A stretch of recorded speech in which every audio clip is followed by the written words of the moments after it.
What's up, listeners and supporters of the Ain't Hard to Tell podcast? We need some help from you, and it won't take up too much of your time. As we grow, we always want to hear your feedback, so take a minute or two to fill out a short anonymous survey. The survey link is right in the episode notes for this podcast. It's easy and takes less than 5 minutes. As always, we thank you for your continued support.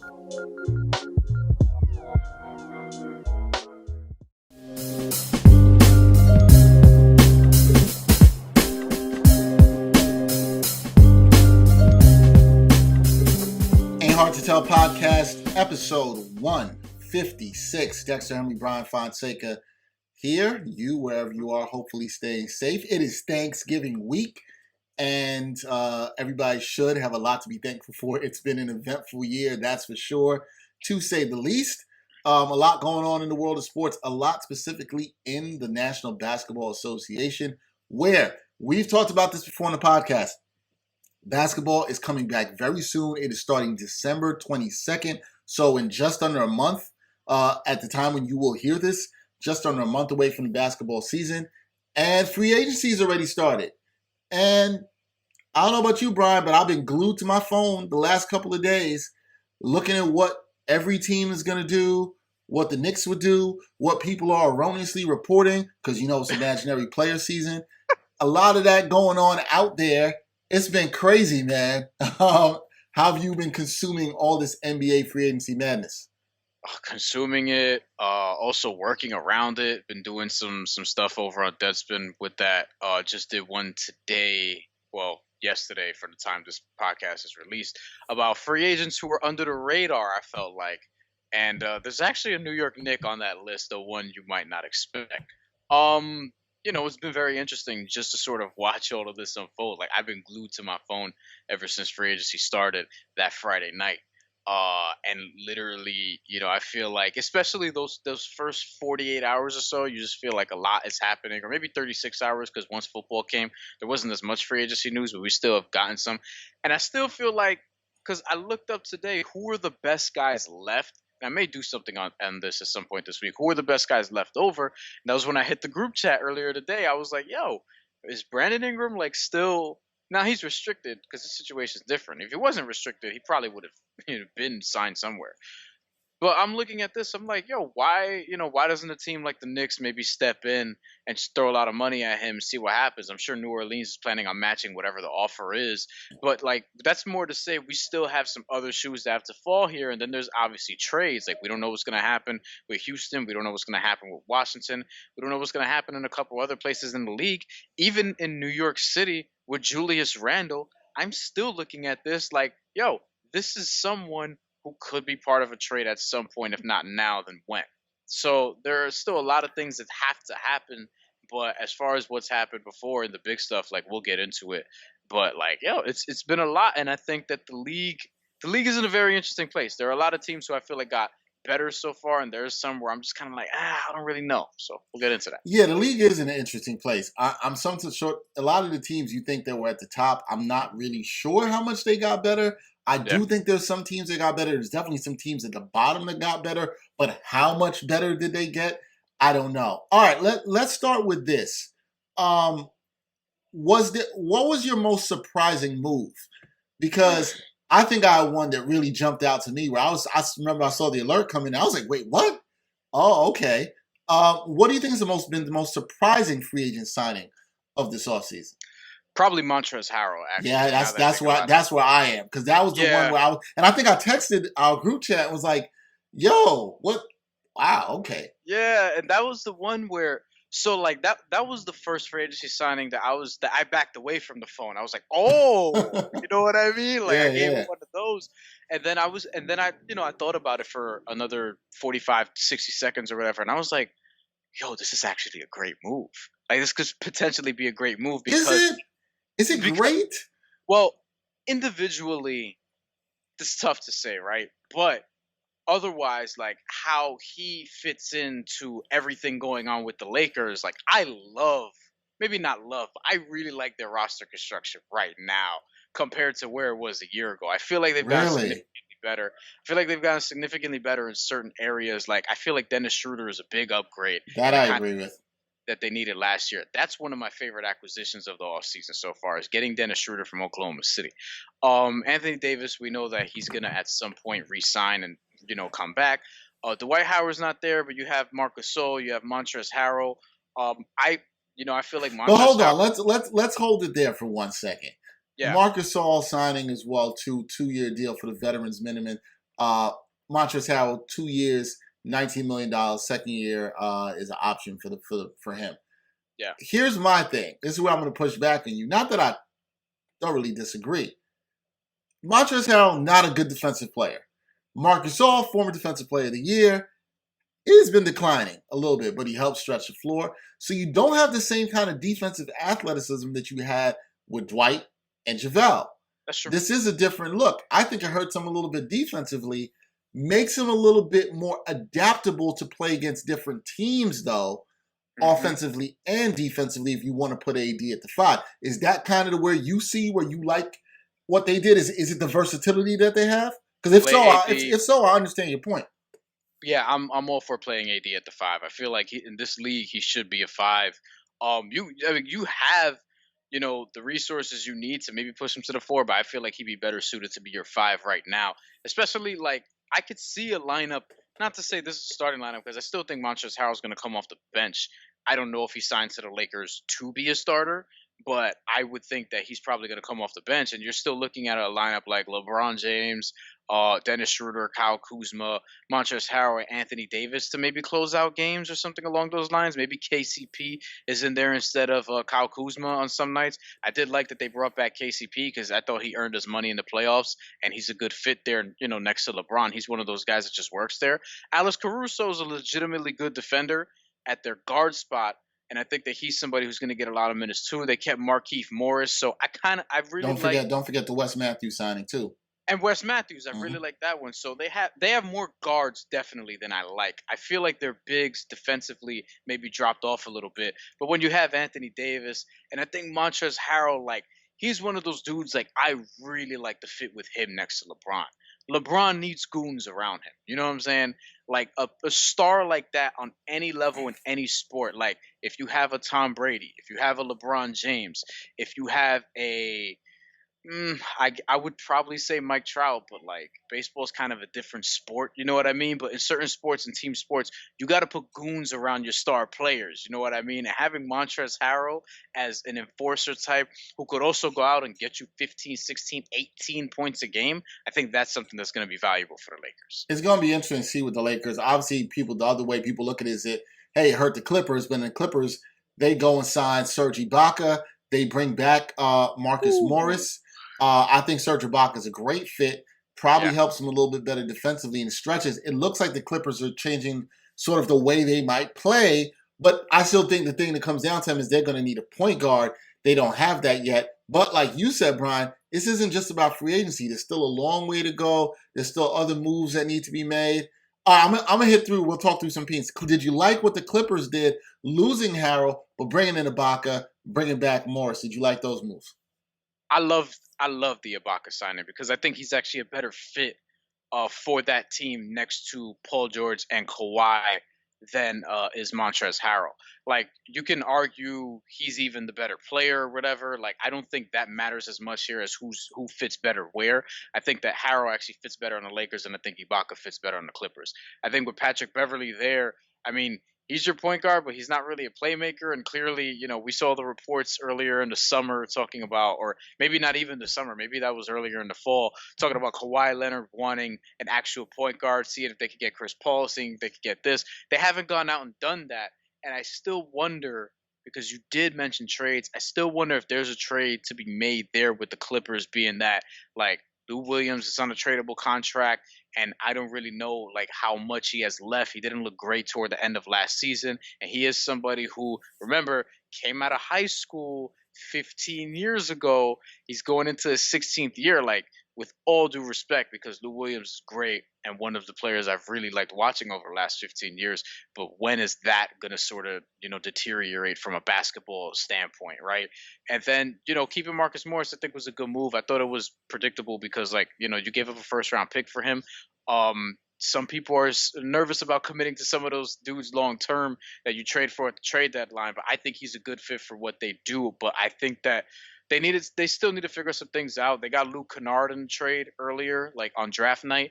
I found that to be very I almost interesting. forgot about that one. Right. Yeah, I found that to be very interesting, and I'm curious to see how he fits there. Is he going to take up some of those Lou Williams minutes? Is he going to become, or Lou Williams or in that sort of role? You know what I mean? As a lefty sort of combo guard who may come off the bench, and may even start. I don't know. Like I don't know what they're going to do with Luke Kennard, but I found that to be a very interesting acquisition. I think the Clippers, looking at the roster, I feel like they need to do something else because I actually think if I'm power ranking the rosters I like the most in the Western Conference, to me, they're probably fourth, if I'm being honest. Behind who? Lakers, Denver, Portland. Wow. Let's talk about the Trailblazers then too. Let's go there because they're a team I've liked a lot of the moves they made. I really, really, really have liked a lot of the moves that they've made here. I don't know. Yeah. I think they definitely got better. I think they shored up their depth. Let's start with what they've done so far. They traded for Robert Covington, hefty price, gave up 2 picks. They also bring back Carmelo Anthony. They brought back Rodney Hood on a very friendly deal. It's a lot of bringing back. They brought back, after he had left, Enes Kanter to now come and back up Nurk, and they had that good Western Conference Finals run when Kanter was on the team. Am I missing somebody else that they signed? I think those are all their major ones. In the story that I did about the underrated or under the radar signings, 2 of them were from Portland. One of the main 5, Derrick Jones Jr. For me. Yes, I forgot about that. Derrick Jones Jr. I feel like that's a very underrated signing. Was the 4th best in the NBA last year at defending the 3-point shot. Had shooters at the 3-point line when guarded by Derrick Jones Jr. only hit 27% from 3. Mm-hmm. First in that category was Avery Bradley, and I'll get to him in a little bit later. Not on the Lakers, but with the Heat.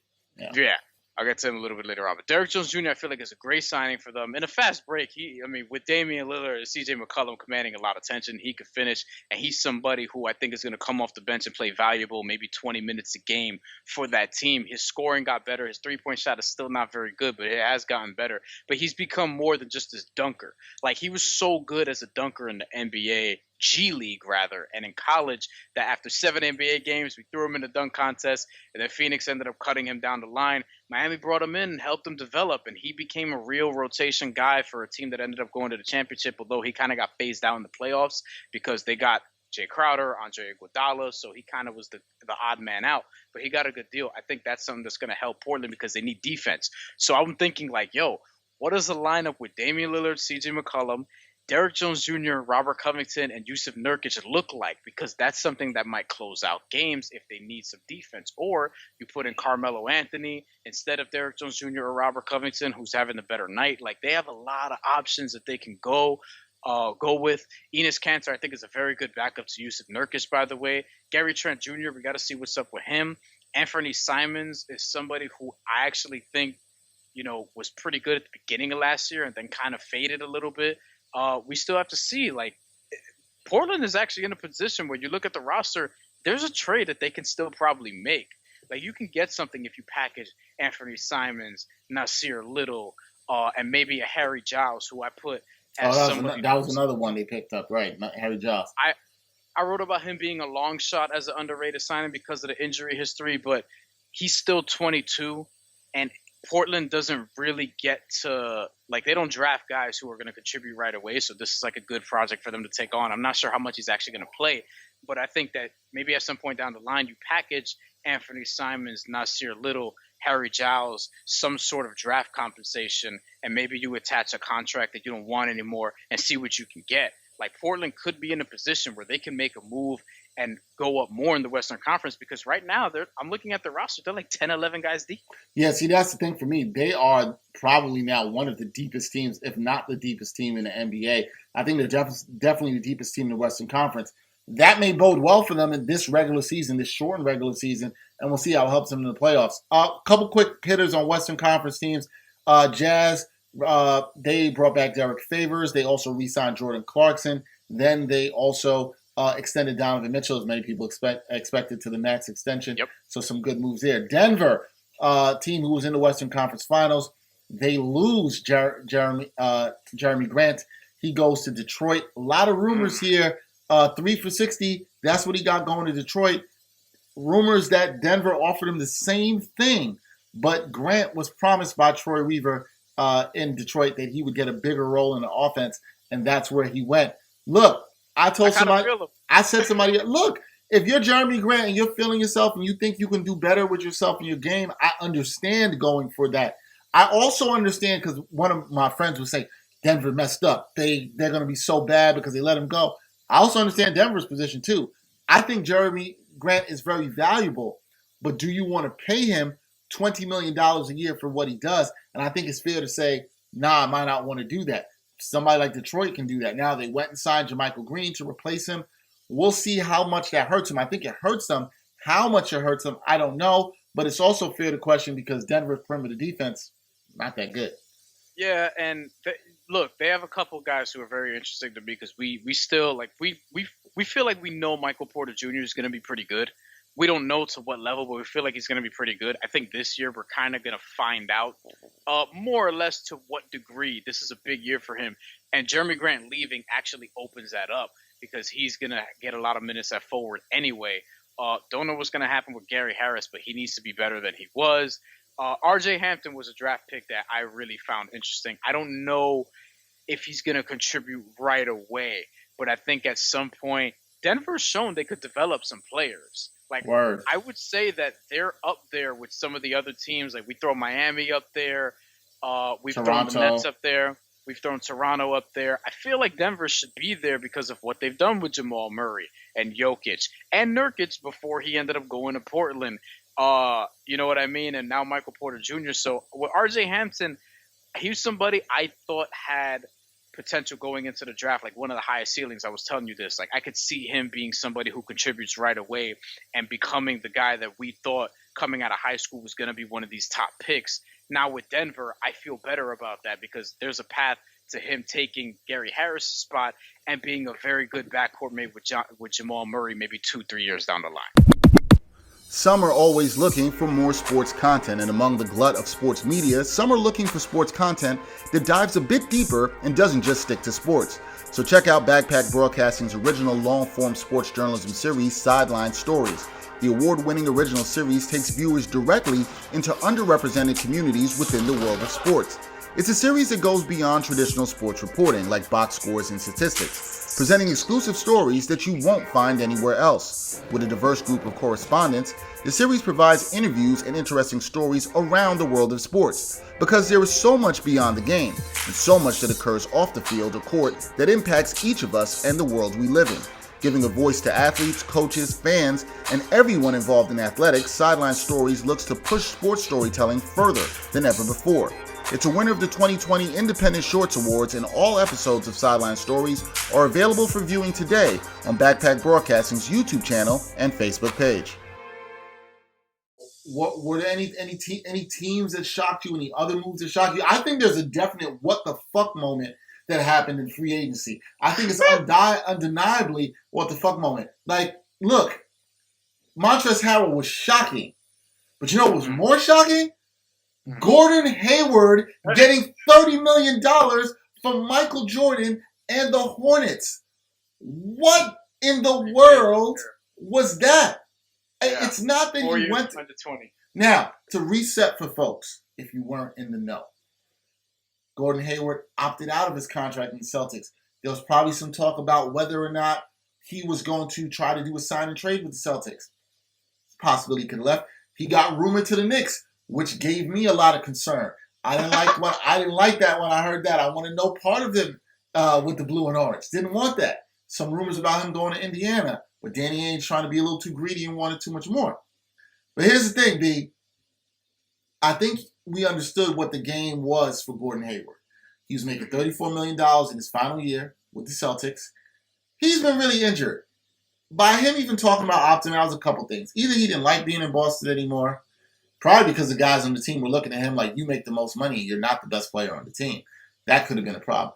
Or two, he didn't trust his body and was like, look, let me try to cash in on some guaranteed dollars and forego a couple million. Now, I thought if he... I would have did that too, by the way. Yeah. Totally totally understood that, right? Yeah. I understand that business decision, looking at your body, looking at how things have gone down. But here's the thing, B. I thought, okay, he jumps out, maybe he gets another deal, somebody's going to give him some money. He's going to sacrifice at least 7, 8, maybe even $10 million on a per year. He only sacrificed $4 million for this year and got $30 million to go to the Charlotte Hornets, who we should also, people should remember, had previously given what became a bad contract, even though I like the player, Nicholas Batum, 5 for 126 a couple years. I was back a couple years ago in 2016. And they had to waive and stretch him just so they could get Gordon Hayward in here. Look, Gordon Hayward, nice player. Is he worth $30 million a year? No. But the thing is, Michael Jordan is the Michael Jordan of owners. Bad owners, that I should say. Let me clarify that. It's Michael Jordan of bad owners. Yeah. Only he would sign off on this. Yeah. I mean, maybe some other owners that we know too. But only he would sign off for this. I think this was bad. I do not like this for Charlotte. I don't understand why they did it. He does not fit in the timeline with any of their young guys. And you know what this made me feel like after I saw this? And we'll get to this in a second. Oh, you know what? Thank you. The Knicks didn't do anything that were messed up. The Knicks actually, have they had a great offseason? Have they got a bunch of people in here that would excite you? No. But you know what the Knicks did for once? They didn't do anything that would F it up. They didn't fuck it up. They didn't mess it up at all. They actually looked kind of competent. We'll get to that in a bit. But competent, not looking for Charlotte. I don't understand this move. Make it make sense, because I don't get it. Yeah. I'm going to do Charlotte, then we'll do Knicks, and then we'll do like best and worst of the East and go along those. Sounds good to me. I'm looking at the Hornets depth chart right now, and I'm noticing that, oh, by the way, Devontae Graham, Terry Rozier, and LaMelo Ball still teammates. Somebody got to get traded, right? Like, Terry Rozier is probably the guy. The likely guy. I think, look, that's a movable contract. I think you could actually get something back for that. He's making $19 million for the next 2 years. Like, and Terry Rozier had a good season last year. He's somebody that I thought the Knicks could probably get in some sort of trade this year if they didn't land a point guard, and they kind of didn't. So maybe they could do that, but it seems like they're not even going to go that route. But you know, if you wanted to do Julius Randle for Terry Rozier, would you really be mad at that? Right now? No. Yeah. No. Yeah, I probably would have said no a year ago, but now I wouldn't say no. Yeah. You could argue pretty convincingly that he had a better season than Julius Randle did last year, all things considered. Though I think Julius Randle was good, like legitimately good. How many years are left on Terry Rozier's contract? 2? 2. Just 2. $19 million each. And Julius Randle has the one with the team option, though. So the Knicks could actually be like, yo, give us a pick. You know what I mean? Like, there's something there that can be done.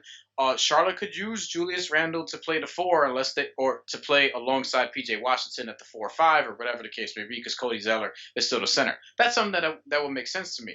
But they need to figure out what's going on there. But like I'm pretty entertained by just Devontae Graham and LaMelo Ball and Gordon Hayward and Terry Rozier potentially being on the same team.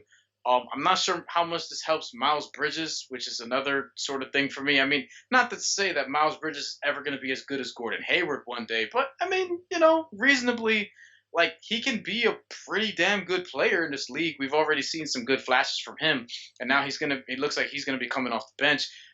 Gordon Hayward next to PJ Washington, also fascinating to me.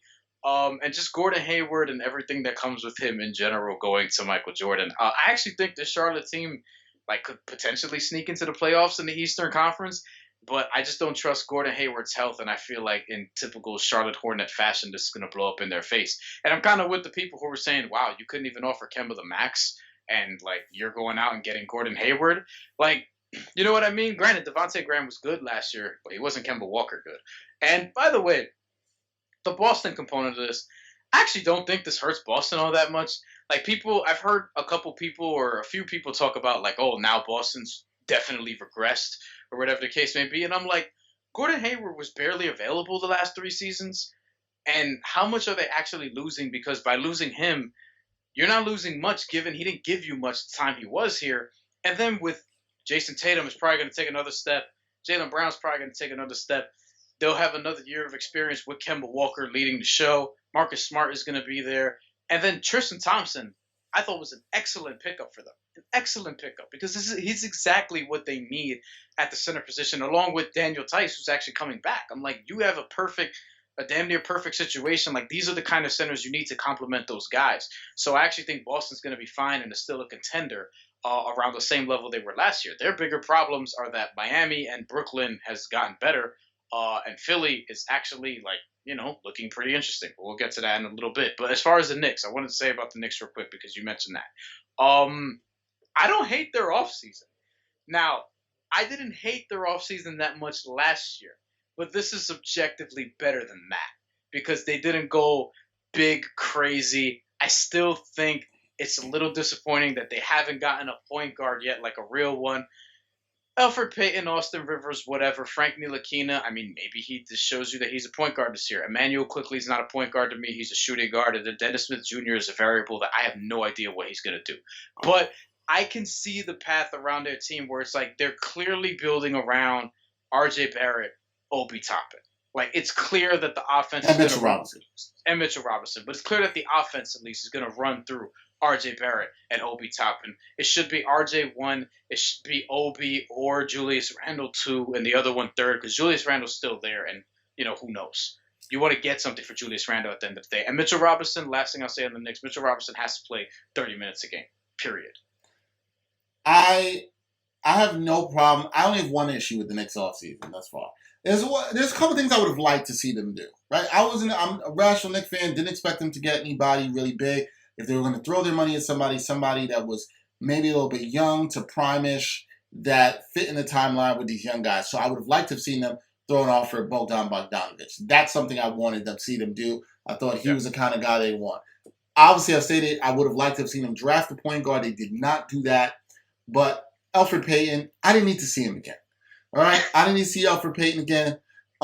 He might be, and this is no knock to Elfrid Payton, he might be the worst starting point guard in the league if he starts for the Knicks. Because if it was up to me, I'd start Austin Rivers over him any day right now. Because you know why? He's going to shoot a little bit better.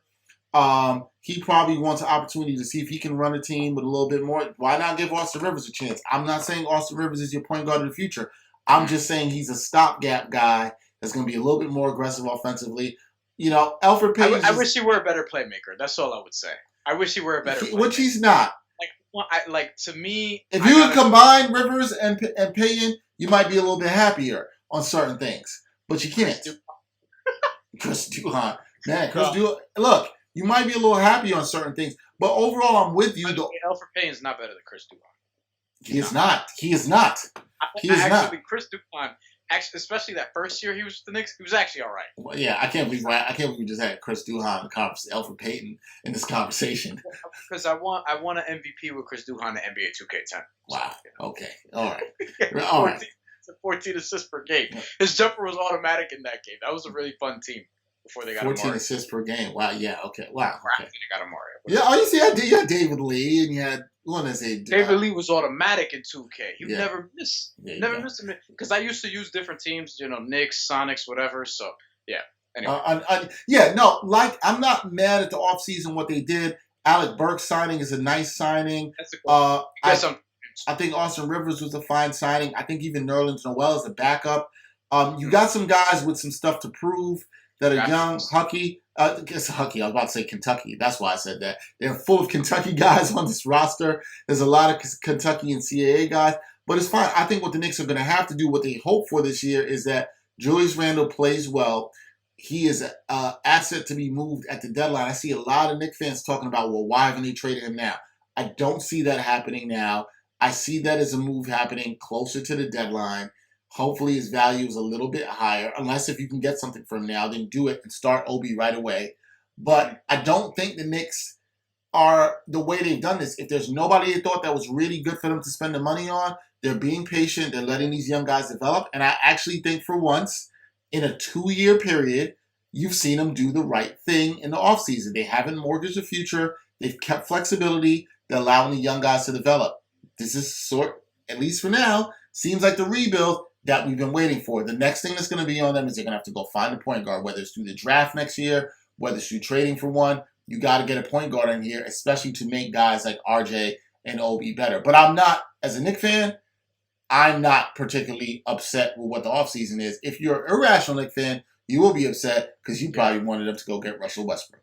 This year's not the year for that. Next year, look, the main thing is, and I'm going to ask you a question at the end of this. The main thing is you need to develop, just get better, play hard, put yourself in a position kind of like the Nets did before KD and Kyrie to be like, yo, okay, we're ready. Like RJ's pretty good now. Obi had a good rookie year. We made a couple moves at the deadline to get more, picks or whatever the case may be. Like, we're ready. Come join us. That's what you want for 2021. And then you walk away with a couple free agents. They don't even need to be two of the top 5 guys necessarily, though that'd be nice. But you want to just keep moving in this right direction. Now, I want to ask you, reasonably, your expectations this year for RJ Barrett and Obi Toppin, statistically or otherwise, are what?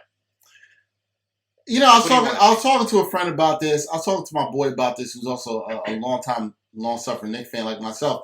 For RJ, I think the biggest statistical measure for me with him would be, I want to see you be able to hit free throws at a good rate. Before you said it. Yeah, that's the thing for me, because then that means we can have the ball in your hands late, and that also means you're probably getting more confident with your jumper.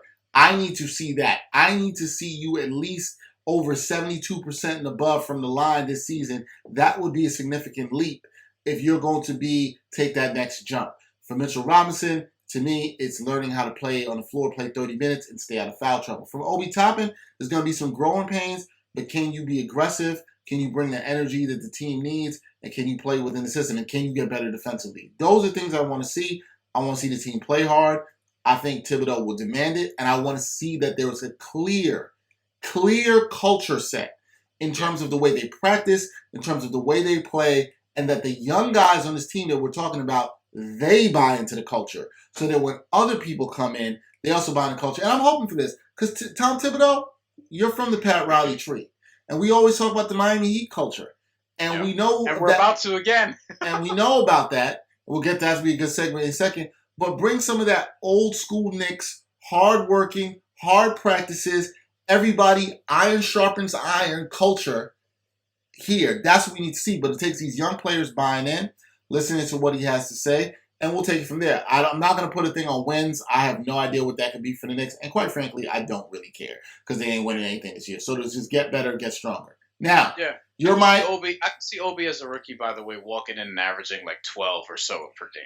I can see that. Yeah, I can see that. 22 years old, he's a good player. I have questions about what his ceiling eventually is going to be, but the Amari Stoudemire comparisons are interesting to me because I don't think they're necessarily wrong. Although I wouldn't project that he's going to be 23-9 for however many straight seasons. But I think he could be like a version of that, whatever a lesser version of that is. Yeah, I'd sign for that, and that's fine. Now, teams that did good in the East, teams that we thought maybe didn't do so good in the East. I thought Atlanta had a pretty good and interesting way of spending their money with their offseason. Chris Dunn. Chris Dunn. That's a big signing for them to have him next to Trae Young. Yep. I wrote about that also. Him and Rondo, that's very good in their backcourt. Smart signings. Dunn can't shoot, but he can defend really well. Having him next to Trae Young is going to help a lot. The best on-ball defender in the NBA last year. Yep.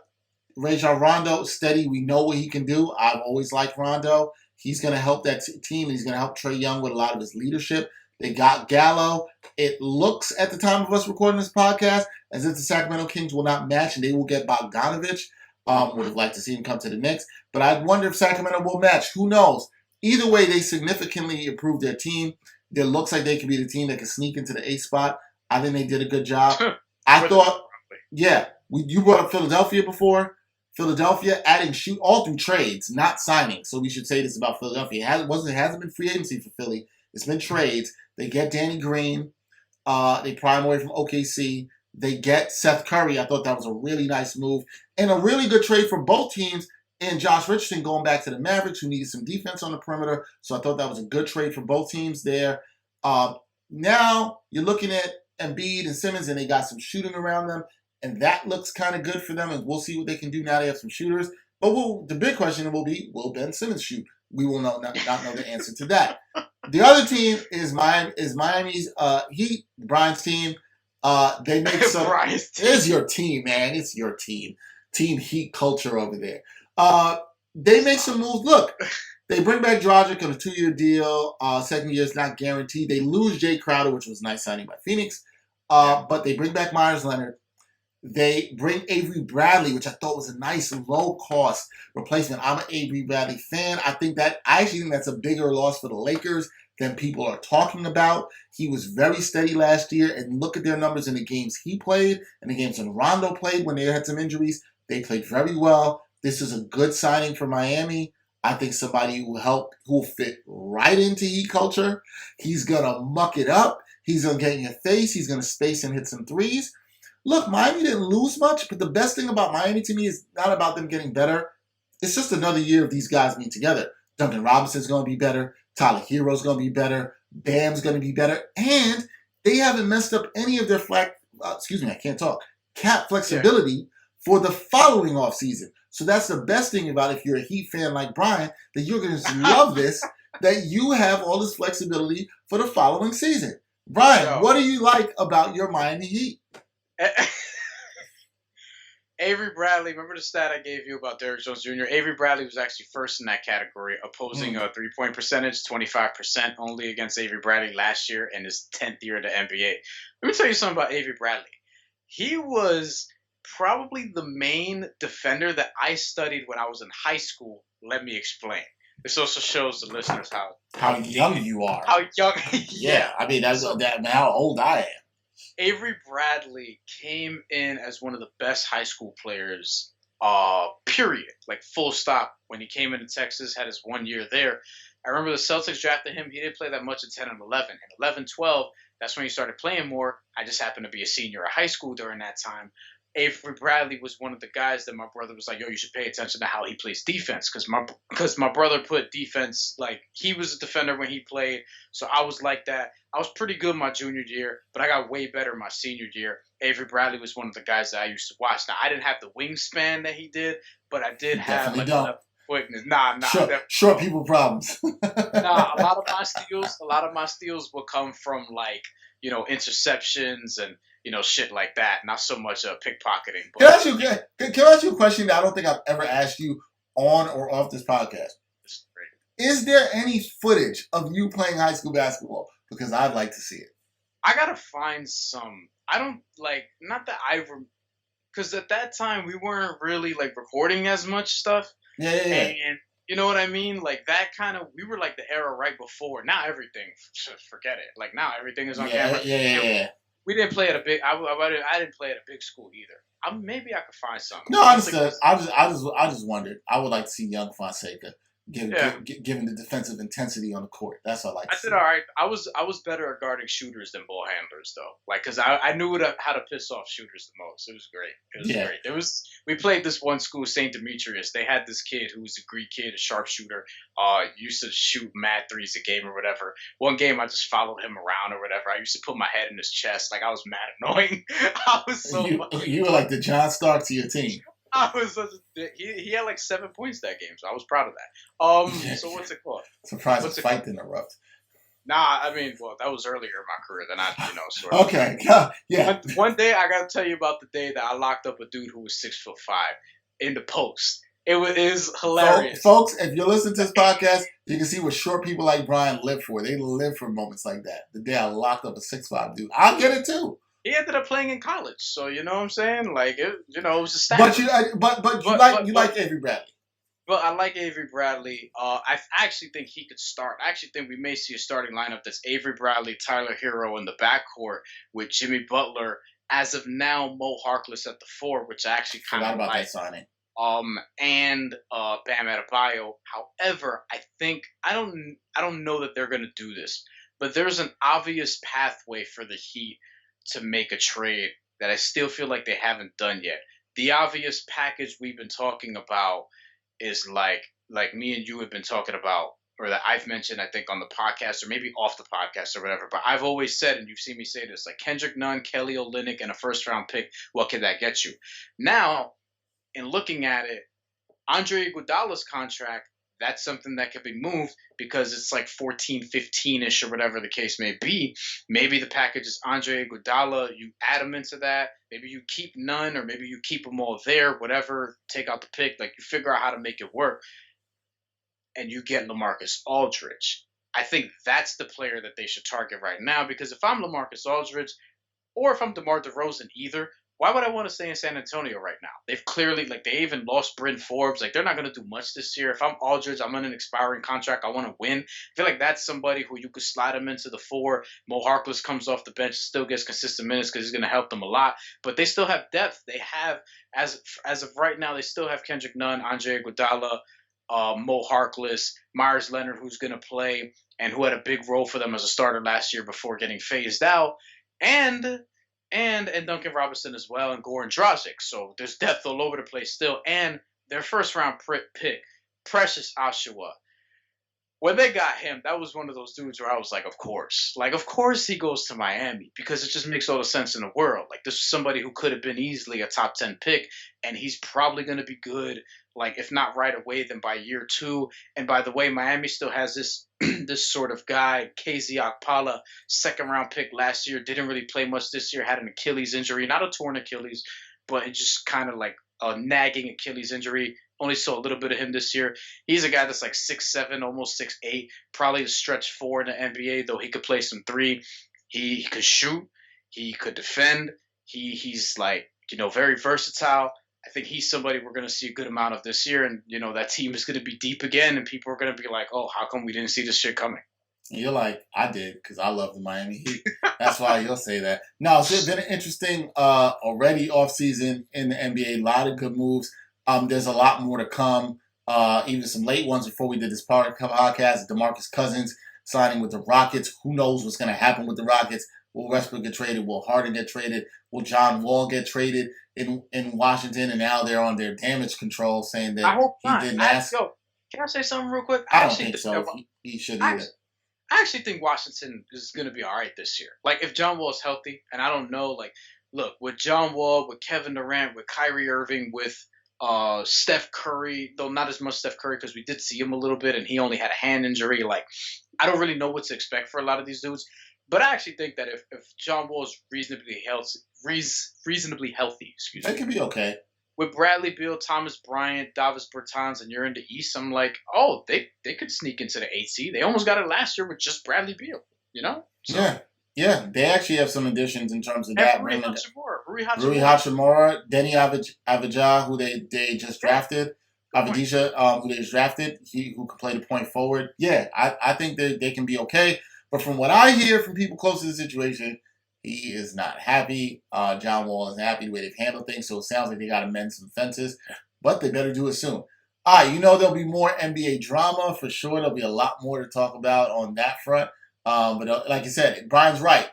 Yeah, we've seen a lot of signings, but there still could be a lot more wheeling and dealing. It is not over. But in about a week, after we've all had the turkey settle in our stomach, all the other good stuff, training camp is going to open. So it's right here. The NBA season's right around the corner. One more trade thing to watch out for, too. It's just, I mentioned maybe Miami could get LaMarcus Aldridge. Maybe Brooklyn could get him, too. You know what I mean? Brooklyn's another team. Like, I feel like they still have a move to make because they have the Dinwiddie and Jared Allen expiring just sitting there. And by all indications, I don't think Jared Allen's getting an extension because they're committed to DeAndre Jordan because Kevin Durant's there. And Spencer Dinwiddie, I don't think they're going to sign him long-term either because you're committed to Kyrie Irving. So I think that's a package. Like, Miami has a package. Brooklyn has a package. I think they can both go after somebody like LaMarcus Aldridge, or maybe the Nets go in a different direction and try to get somebody else. I don't know who that would be, but I think both those teams still have a trade to make. And that's going to be interesting because they're 2 of the 4 or 5 best teams in the East right now on paper, so we'll see. It shall be interesting, but free agency trade season shall continue. One time for your mind, one time. One time for your mind, one time. All right, one time for your mind this week. Ryan has something in an area of topic that he loves that is near and dear to his heart and shouldn't be surprising for many. And it involves violence. What a shock. What do you have, Brian? Well, according to you, not real violence, but that's another discussion for another day. It's not. No. I mean, look, Sometimes it is. But and this person's been at the center of some of that. Hell in a Cell match 1998, for example. But Undertaker retired after 30 years. 30 years to the day of his debut, Survivor Series 1990. I actually remember that. He actually retired too. I thought there could have been an angle, like maybe Bray Wyatt comes out, interrupts, and then they have this other match at WrestleMania. But it looks like the Undertaker's done for real. Like they had a lot of people come out.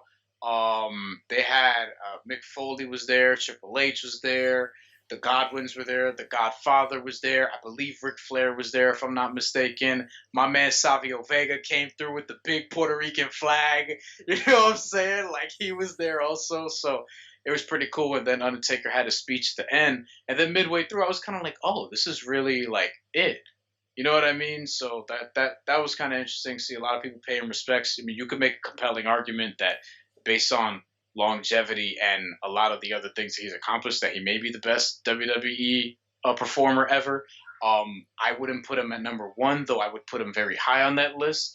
And like, it's another sign that, and you're not going to like that I'm about to say this, but it's another sign that I'm like, damn, I'm kind of getting a little older. Yeah, shut up. Yeah, shut up. Here's why I say shut up. I remember, because this is back when I used to watch wrestling, I remember the Undertaker making that Survivor Series appearance and being like, who is this dude?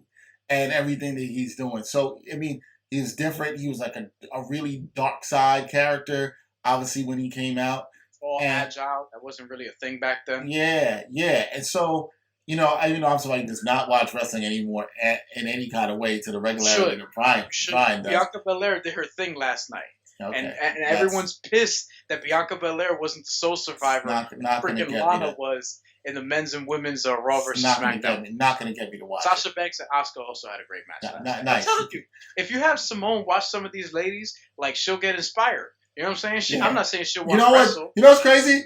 Oh, that's what I need. Because you know what my daughter's already doing? Climbing up on the couch. Next thing I need to think that she's jumping off the left turnbuckle to try to jump on me. We'll see how soon that'll happen. I'm not sure I need that. Figure. Sasha Banks is an inspirational figure. You know what I'm saying? Yeah. Thanks. Yeah. No, but any other words for the Undertaker? Nah, I mean, it was just great. I like the WWE network, who actually, and I will say this from a content perspective, they were very early on like housing all of their own stuff on their app, and their original documentary stuff, like you won't get the app. Like I know that because why would you get it? Because you don't watch wrestling, whatever. But there's a good amount of stuff there. I gotta lend you my brother's account maybe. So there's some stuff that you like, documentaries and the original content they do. Some of it is actually like really well done. You know what I mean? Like I'm watching it through the lens of like some of the stuff that you and I have done, and I'm like, yo, this is some good shit. They have a series called 24 where they follow a wrestler for like about 2-month period, document the whole thing, and then they put it out. It's usually roughly around 30 minutes, and it's very interesting. You go to their house, you see them at a normal, instance, you see them perform whatever backstage. It's actually like kind of like what a Sideline Stories is. You know what I mean? It's kind of in that same sort of vein. They had a 5-part documentary series on The Undertaker, much like what we saw with, I guess, The Last Dance or something along those lines. It was actually very compelling, and it led to The Undertaker basically saying, like, yeah, I think I'm pretty much done, which was then confirmed now. So the only unfortunate thing about the documentary was that, like, he was not hiding his Republican allegiances, but, that's for another discussion. I mean, no. Well, salute to The Undertaker, who had a very long career that started back in 1990 that makes me feel old because I remember seeing that at 7 years old. I remember him the first time in WrestleMania. I remember watching that with a good friend of mine. I used to watch a lot of wrestling events back in the day, so it makes me feel old. But a great character and wrestler. So, I don't watch wrestling anymore, but, you gotta respect greatness, man. Salute to The Undertaker for sure. For sure. Definitely. All right, my one time for your mind comes from the world of hip-hop, not around the album or anything, but a list I saw. Not a list. Actually, it was a question posed by Double XL on and it circulated throughout Twitter. Yeah, circulated throughout Twitter. I thought it was a pretty good question, something I hadn't thought about. A lot of times people just put up questions for the sake of putting up questions. I'm kind of like, whatever. But this is, what's the most iconic opening rap line ever? And I was like, that's good. Now, look, I think it's way too hard. It's hard to just pick one. you could have one as your favorite. I do think a couple of things come to mind. You know, and a lot of them are going to be things. Look, sorry kids, but a lot of these things are going to be some of the ones that have aged out, have been around for a little bit longer and better. But I thought in thinking about this, I saw some other people post this as well too. You know, it made me think about who had some of the great ones. And Biggie, for the kids, Notorious B.I.G., if you ever listened, I mean, he's got a lot of ones, man, that you're just like, his lines, first couple of bars to kick off a song are just so memorable. And Brian made this point to me before we started recording. We were talking about this, and I agree with him on this, which is saying that so much of it is in the delivery of what you're saying. It's not even just the bars, the words that stick with you, because the words have to be great, but it's also how so much is delivered. And for those who are fans of hip-hop and rap, we know delivery counts for a lot, right? And especially in those opening bars. When you think about a song like, Public Service Announcement, PSA for Hov, my name is Hov, H to the OV. That, just even the way he delivers it and comes on that Just Blaze track, resonates so well with people. But Biggie had me thinking about it a lot, in a lot of songs that you have. When you think about Juicy, it was all a dream. I used to read Word Up magazine. When you think about, Warning, who the F is this? Paging me at 5:46 in the morning. Crack, you know what I mean? There are things that he comes with this delivery. You think about Kicking the Door. You're raining on the top of Short Like Leprechauns. It's great. You think about... You got a lot, man. You got a lot. You think about My Downfall, Our Dreams Filthy, My Moms and Pops Raised Me with Jamaican Rum and Whiskey. So many great opening lines to verses that I just love, man. That's just like, wow. And I think I'm not sure anybody has the amount that Biggie had when I really think about it. There's others I love. Stuff I love from Jay. There's stuff we love from Nas.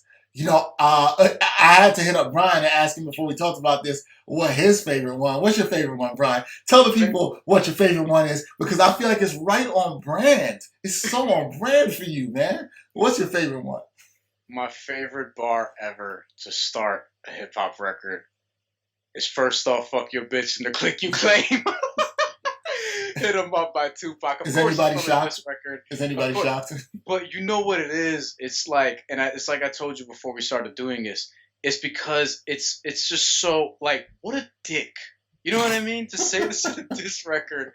And it's just so, like, he just comes in and it's sing-songy. It's catchy. First off, fuck your bitch and the click you claim. West side, when we ride, come equipped with game. And then it gets into the whole shit after. And I'm like, yo. And then you brought up Hail Mary. And I was like, oh, wait, hold on. I might need to stand down. That's one of my favorites. Killer, but don't push me. Revenge is like the sweetest joy next to getting pussy. Come on, son.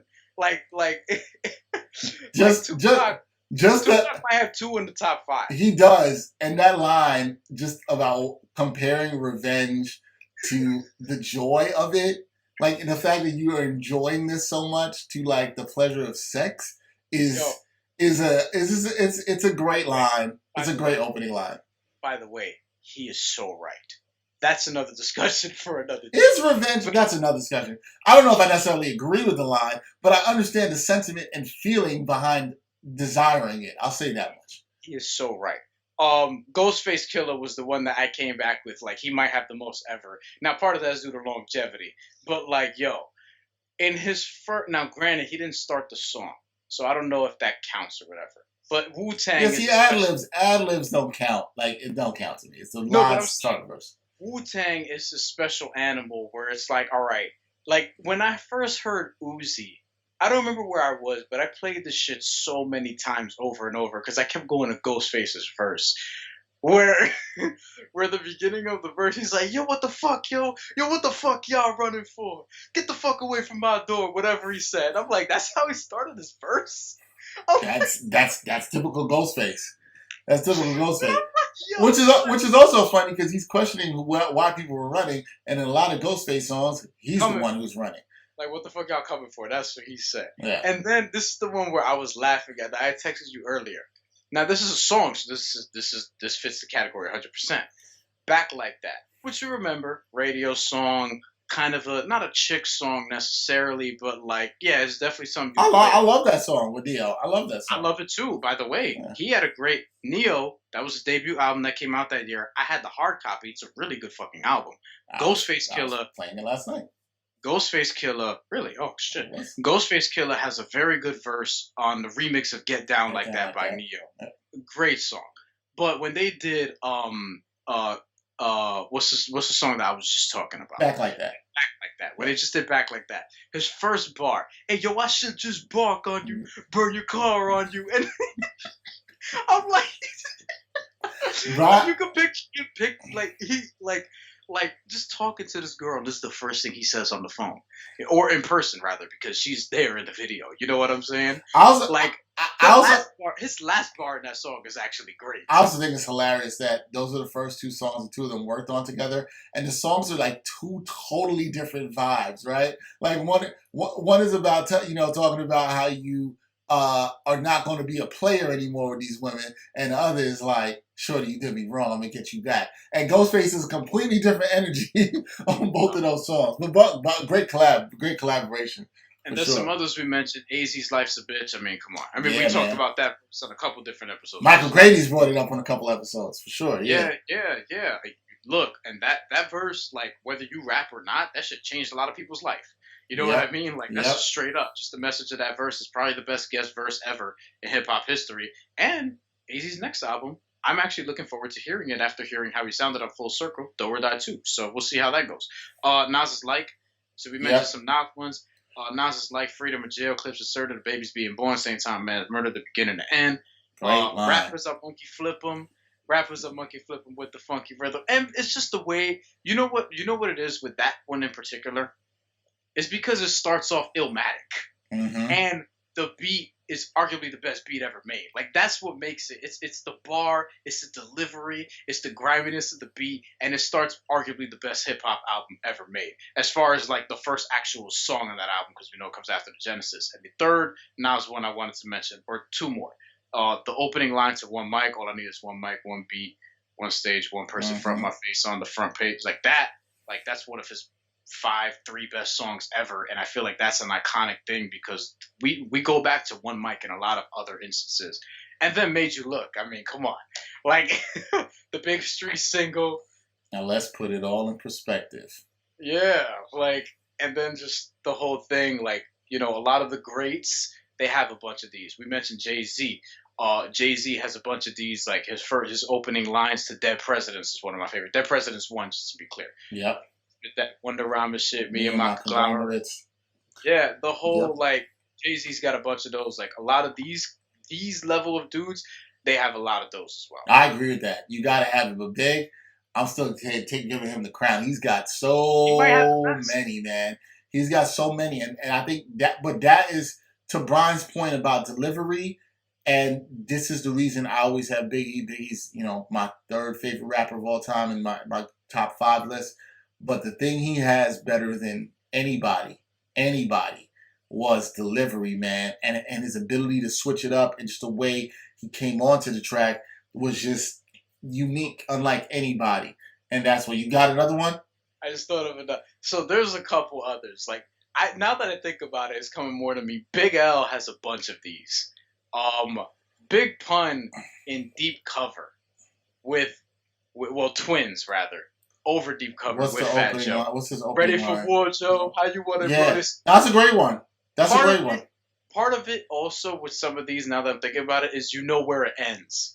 And with him, it's dead in the middle of Little Italy. Like, you know. But see, that's a memorable line off that song though. That is a standout couple of bars off that song. Yeah, like Big Pun, I feel like has a few if I could really think about them as well. But yeah, man. Definitely. Hey, let us know. Head us up. Let us know what you think some of the best opening lines, most iconic opening lines in rap history. I thought there was a good thing to talk about. It was an interesting question posed by Double XL, so shout out to them for doing that, talking about it. I thought it was fairly interesting and it's a good debate. People have tons of they think. It's just about how something hits you. That's the beauty of hip-hop. But that's it. It's closing time, not opening line time for this episode of the Ain't Hard to Tell podcast, number 156.